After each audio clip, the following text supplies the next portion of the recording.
You join us on a very humid morning outside Mumbai city, and the bike we have with us today is the KTM 390 Adventure X.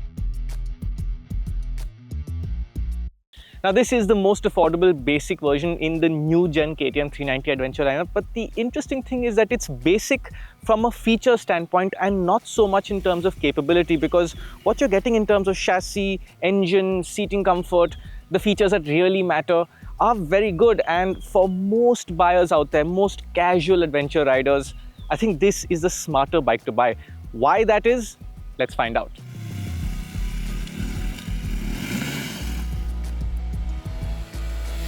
Before we go into what this bike is like to ride, let's quickly recap what makes it different from the standard 390 Adventure. And the big deal is that it has a 19-inch front wheel with alloys, whereas that is a 21-inch front, 17-inch rear, spoke wheels. That also supports tubeless tires, but you have tubeless tires here, and that's always a nice thing. You also get the same 399cc engine that makes the same 46 horsepower, 39 Nm of torque, and surprisingly, you get the same suspension travel, which is 200 mm at both ends, a little more at the rear, 205 mm. The difference here is that the suspension is non-adjustable, but I'll get to how the suspension feels on the road in a while. You also get the same TFT display, which we really liked on the 390 Adventure because it's crisp, the layout is really very nice, the animations are very nice. The difference here is that it's missing a few features. It doesn't have the cruise control, and I have checked with KTM, you cannot put the cruise control from the 390 on the 390X. The reason they give us for that is that the cruise control system is tied in with the traction control and cornering ABS, which is tied into an IMU. So it's not just a matter of buying the switchgear with the cruise control and paying for some software. You also need hardware in the bike, and that makes it very expensive. And the reason KTM has omitted that on this motorcycle is to bring the cost down. And there is a 70 to 80,000 rupee cost difference here. So it's a worthy sacrifice in my opinion. Other things that you are missing out on include riding modes. You don't get adjustable levers. You get the up and down quick shifter, which is great at this price point, but there's an issue with it, which I will come back to. And another thing that I really appreciate is that you get the same LED headlamp. Now, having ridden the 390 Adventure for a while and now this bike, this headlamp is one of the best out there at this price point. It's got a good spread, it's got a good throw, it lights up the road really nicely. If you're into high-speed touring at night, you probably will still want some auxiliary lights, but this is really good from just a standalone headlamp perspective. And finally, the one feature that I'm glad KTM has kept in this motorcycle is that it has switchable ABS. It's very simple. You can deactivate the ABS while you're riding. The system remembers that if you turned it off, it keeps it off the next time.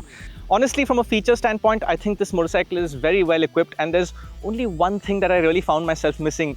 Unusually, before I rode the bike, I thought I would miss out on the cruise control. But what I'm actually missing out on is the riding modes. Now, if you remember from our first 390 Adventure reviews, we talked about how this engine is surprisingly mellow. Many people have called it almost un-KTM-like, and in street mode, that really is the case.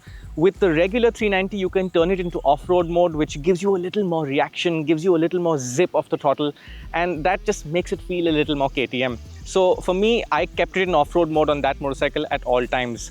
Here, unfortunately, the throttle comes in one setting and it is set to street mode. Again, like I said with that motorcycle, it's a perfectly rideable, easy bike to ride, and it will have mass appeal, but it's missing that KTM excitement and spice that you would expect from a bike that looks like this in these colors.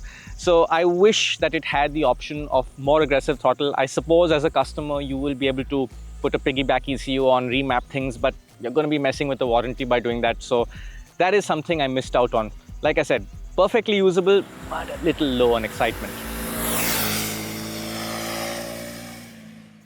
The excitement may be a little lacking, but the performance is not. Now, we tested this motorcycle as well, and it is only very slightly slower than the standard 390, and that difference is actually down to the quick shifter. This motorcycle has come to us with a quick shifter feeling quite hard. All shifts except 5 to 6, it takes a lot of effort, and during the performance runs, we actually found it worthwhile turning the system off because that just seemed a little more intuitive. And as a result, this bike is about 0.2 seconds slower than the standard 390. Honestly, there is no real-world difference in the performance. Both bikes are just as quick, and it's only the throttle that actually has the difference. On the topic of no other differences, when we first rode the 390 Adventure, I reported that the foot peg vibrations were quite harsh.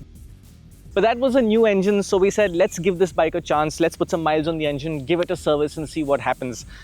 This particular motorcycle has done over 2,200 kilometers. It has gone through its first service, and unfortunately, the vibrations are just the same. In the handlebar, it's all right, but at lower revs, especially below 5,000 RPM in the city, these foot pegs are really very buzzy. It's kind of hard to ignore it, and after my 50-minute odd commute to work, my feet are tingling. Now, people have different reactions to vibrations. Some people receive them differently. They prefer it in the handlebar. Some people find it very upsetting in the foot peg. So that is a personal thing. You should ride this bike and see what it's like. But I can tell you that the vibrations in the foot pegs are quite pronounced. Another one of my concerns with what this bike was going to be like was the suspension comfort. Now, with the original 390 Adventure, the standard bike with the standard non-adjustable suspension was quite disappointing. The suspension did not have enough composure. The bike felt harsh over bad roads. And when they brought out the adjustable suspension unit with the spoke wheels, that suspension was much better. Now, with this new generation bike, we first experienced the adjustable suspension bike, which was really quite good, but not up to the task for serious off-road riding that some people would want to buy that bike for. In this case, I'm happy to report that KTM has actually found a very nice setup. The front is completely non-adjustable, the rear is preload adjustable, but it's not really easy to adjust that preload. You're going to have to remove some side panels to access the adjuster. Nevertheless, I am happy with the setup out of the box. In fact, I think out of the box, this motorcycle is a little more comfortable in terms of suspension absorption than the 390 Adventure, which is set at middle ground for the front and rear suspension settings. I think on the road, the suspension does a really very good job. It absorbs bumps well, the chassis has good composure. It's a light and agile feeling bike, but it never gets knocked out of shape like some of the smaller KTMs can. In this segment, at this sort of price point, this suspension is second only to the Himalayan, and the difference is not really that big. I have ridden the Himalayan back-to-back with this bike, and that does have a more plush, even more stable feel. So if that's what you're really interested in, the Himalayan is better, but the difference is not night and day. I'd say maybe 20% better. Since I'm sitting on the bike, let's talk about seating position. It's pretty much the same as the regular 390. The only very small difference is that because it's a smaller front wheel, the seat height has come down by 5 mm. It's about 825 mm. And to be perfectly honest with you, I cannot tell the difference. To me, this feels the same. And that means that it's a comfortable riding position. I think that I would like a slightly taller seat, given that I'm over 6 feet tall. But even this bend angle is really quite comfortable for me. We have reported that the seat feels comfortable for about an hour, and then you start to feel a little sore. That hasn't changed. The seat is spacious, your arms are at a comfortable position, the upright, the standing up off-road ergonomics are okay. It's a bit of a lean forward, but it's manageable, it's not bad. The bike feels natural. But what's it like for someone who is 5'7" tall? So let's get Harshad in. Harshad is our regular seat height tester right now. He is, like I said, 5'7", and as you would expect, he's a bit on his tiptoes. Now, Harshad recently sat on the CF Moto as well, and he has an interesting perspective to share. This definitely feels taller, but because this bike feels lighter than the CF Moto, he prefers this one. Right, Harshad? Yes. Now, to continue what Harshad was talking about, one of the best qualities of this motorcycle and what will make it appeal to so many people is just how light it feels compared to its rivals. Like I said before, it just feels like a segment. It feels like a 250 when you compare it next to the Himalayan 450. That makes this bike so much friendlier to manage at parking speeds, at low speeds in the city. It gives people a greater sense of confidence, and it's really one of the top things that the 390 has going for it.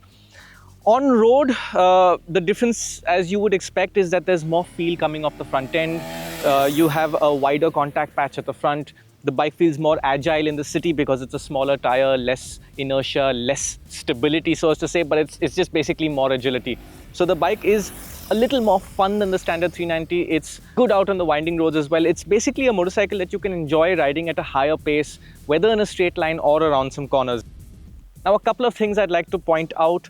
First, the brakes are slightly different to the standard 390. It's the same disc size, same caliper, but this is running organic brake pads. And to be honest, I think this braking is perfectly adequate. You could put more aggressive brake pads in there if you wanted to, but this setup works just fine.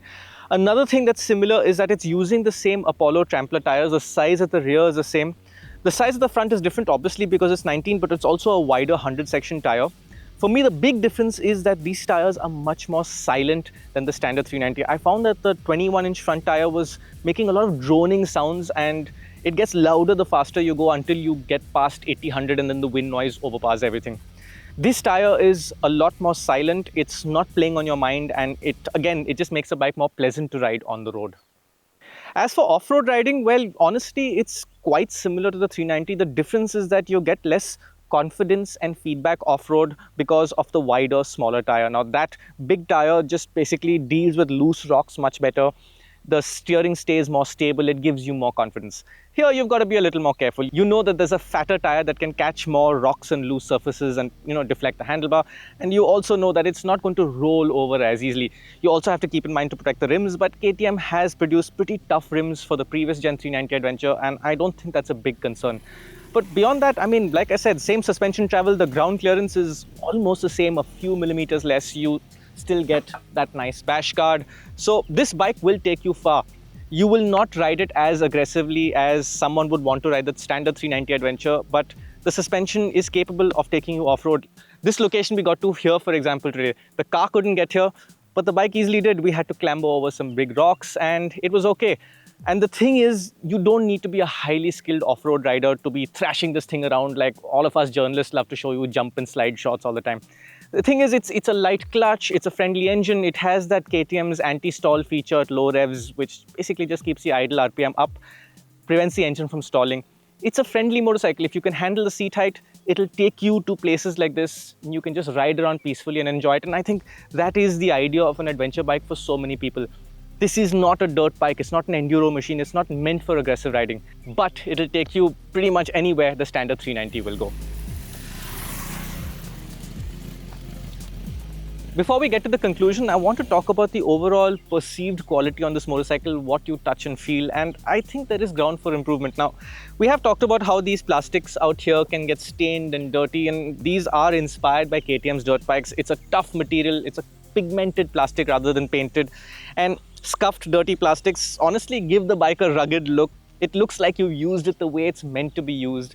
What I don't like is how there are so many black plastics all around, and many of them have rough cut edges. You can see this in all these finishes out here, and it's something you're looking at from the rider's perspective often. That is, it almost feels like a downgrade from the previous 390 Adventure, and it's probably because there's just more plastics around here, so you notice it. But it's something that I think should be improved, and that is one difference between this motorcycle and the Himalayan. The Himalayan is a simple, unfair, metal-feeling motorcycle that really feels tough. This has many plastics, and invariably they start to buzz. So that's something you need to keep in mind. But even so, at 2.91 lakh rupees, I think this is a very appealing motorcycle, and it's bang on par with the Himalayan 450, but offers you a really different experience, and an experience that the Himalayan simply cannot manage. Like I said, the fun factor of this motorcycle, the approachability, the lightweight, the performance of it, these are the things that will appeal over the Himalayan 450. At the same time, the Himalayan has a solid, big, plush feel that this bike cannot match. I also think that the Himalayan engine is a little nicer to use because this motor needs to be revved. You need to keep it up above 6,000-7,000 RPM. It's harsh, buzzy below that. The Himalayan is different. So these two motorcycles do things in a different way, and I would strongly recommend that if you're considering them, please go out and ride both of them to see which you prefer. But either way, this is a really nice motorcycle that definitely should be on your radar.